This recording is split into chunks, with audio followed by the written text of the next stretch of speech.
Čechách bývam už viac ako 10 rokov. V týždni som bola len na otočku na Slovensku.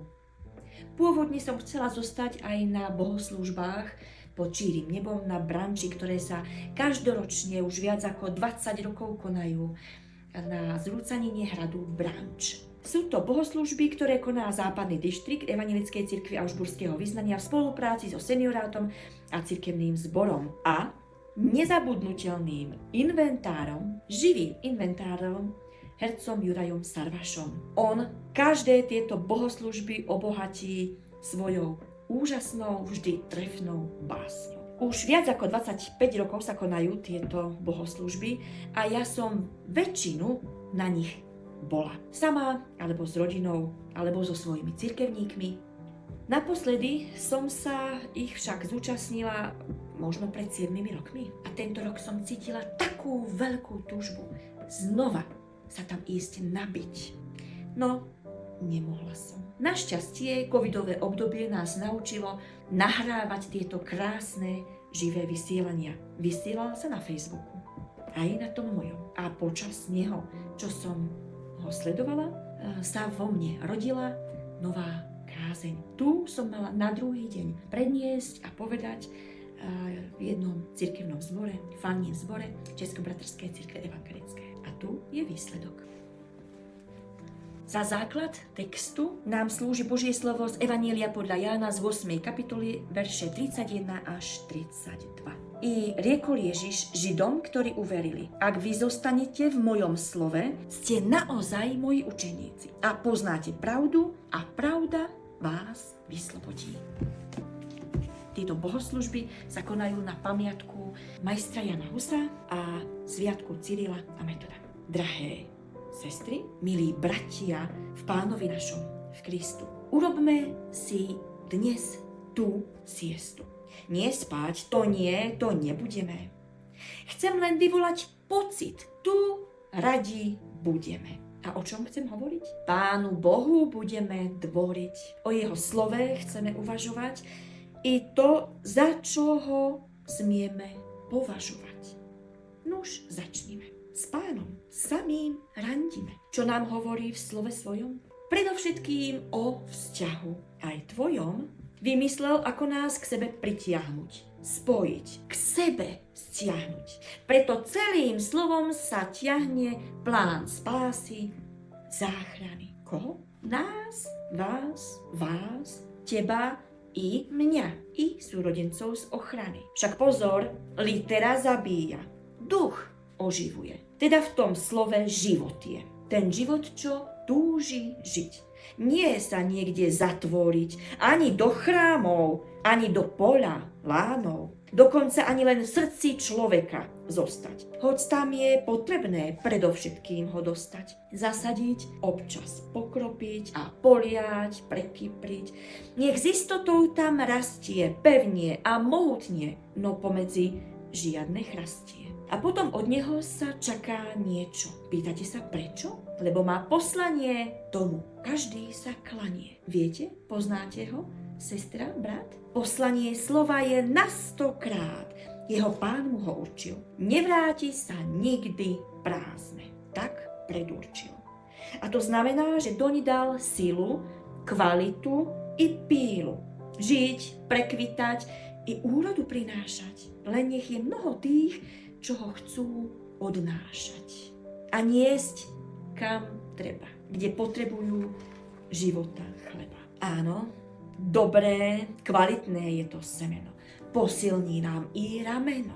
Tiež mocné je v sile života. Nech nás čaká akákoľvek robota, doma, v práci i na vinici nášho Pána. Vždy nám slúži večer i za rána. V zime zohreje i na duši, a vôbec nás pritom neruší. V lete nám dá osvieženia, príjemného povzbudenia, každému, kto túži prijať hoc i vôňu ruží. Po čom túžite vy? Povedzte. Drahé sestry, vzácni bratia, len to rozveďte.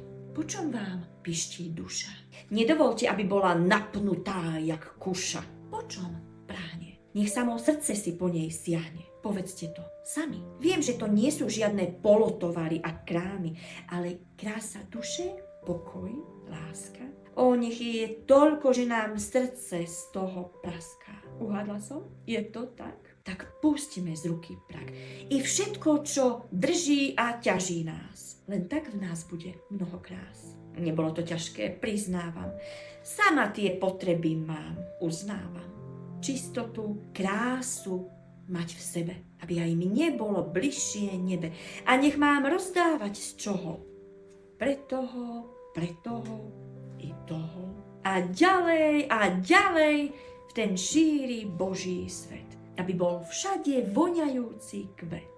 Nie len ten, čo vyzerá skvelo. Lásku nech má a je mi verelo. A stále viac a viac chcem slovo Božie siať. Vediac, každý potrebuje počuť tú zvesť. Aj ten, kto má nejaký ten rest. Je to zvesť o láske, záchrane, pokoji, ceste, svetle i nádeji. Takto žil sám Boh cez mnohých ľudí. Ohlasovali slovo, čo budí. Napríklad cez Cyrila, Metoda, Jána Husa, ale i Slováka, Čecha i nejedného Rusa. Hlavne, keď človek dá v sebe priestor Bohu. Miesto v srdci, v mysli, živote svojom, v každom svojom rohu. Nenadarmo si práve ich v tieto dni pripomíname. No prosím, však nech len nespomíname. My tiež tak žiť musíme a dávať pozor, nech ho v sebe nedusíme, aby Ježiš to slovo rástlo v nás. Tak bude v nás i okolo nás tak potrebných krás. To všetko to slovo dokáže, keď Boh mu prikáže. Silu má to slovo. Ťažké je jak olovo. Má váhu zmeniť nás, má snahu pomôcť nám. Nech viac nie som sám. Dáva silu života, keď na nás dolieha lopota. No ak treba, i vodu živú, čo osvieži mládenca i devu, starcov i stareny i deti. Prosím, nech tá zvesť o jeho sile letí v ten šíri Boží svet a všade rozkvitne hneď v kvet. Keď oplený bude, plody bude mať rudé, jak jablčko v sade, pripravené pre toho, kto pôjde tade. No slovo, to tiež príde k nám skôr než slabý, tichý Vánok, aby nám neodniesol pokojný spánok, v ktorom čerpáme silu. Možno v ňom stretneme i vílu. Alebo hneď anjela, toho, viete, Gabriela, čo dobrú správu, evanjelium prináša, o pomoci, záchrane. To jeho správa obnáša a prišla rovno z neba. To nám veľmi treba. Však, milé sestry, drahí bratia, zvlášť keď dni života sa nám krátia, ale dobré správy v nás sa nevytratia. Prinesú nám i šťastia, ale niečo potrebné je k tomu. Viete, čo treba každému domu? Viera, nádej, láska. To zviaže vzťah páska. Nás, domácnosť i v svete, keď budeme dom. Vtedy, keď v nebi budeme mať dom. V mysli i v srdci svojom nosiť ho smieme. Tá myšlienka nech v nás nedrieme. Je to dôležité, vážne, ako mnohé kázne. I tie, čo kázali Jan Hus. Zostal po ňom síce len kus, no posolstvo je stále živé, mocné, svieže. Zabudnúť naň to nieže. Nemožno, nesmieme pravdu a svedomie zapatrošiť, dostať pod naše vedomie. Dovolme, nech slovo to nás čistí. Sviežo urobí nám v mysli, prinesie nám ľahkosť, s ňou pokoru i vážnosť. Dovoľme cez seba, teba i teba, Božie slovo rásť. Aby mohol Boh ďalších stratených nájsť.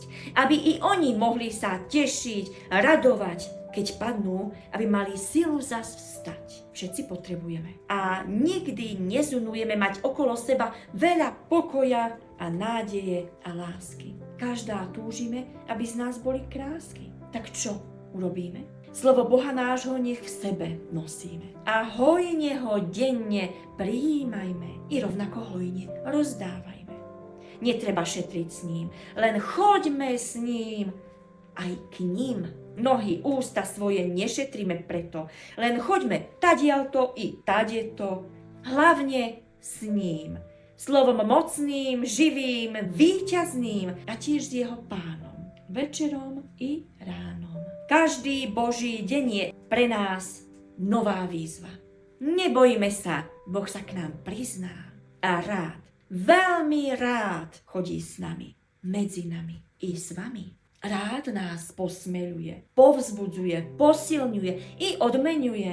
Tak tú skvelú príležitosť svoju nezmeškajme. Pridajme sa k roju a chváľme Pána svojho. Zas a zas. Pane, príjmi nás raz do domova svojho raz. Amen.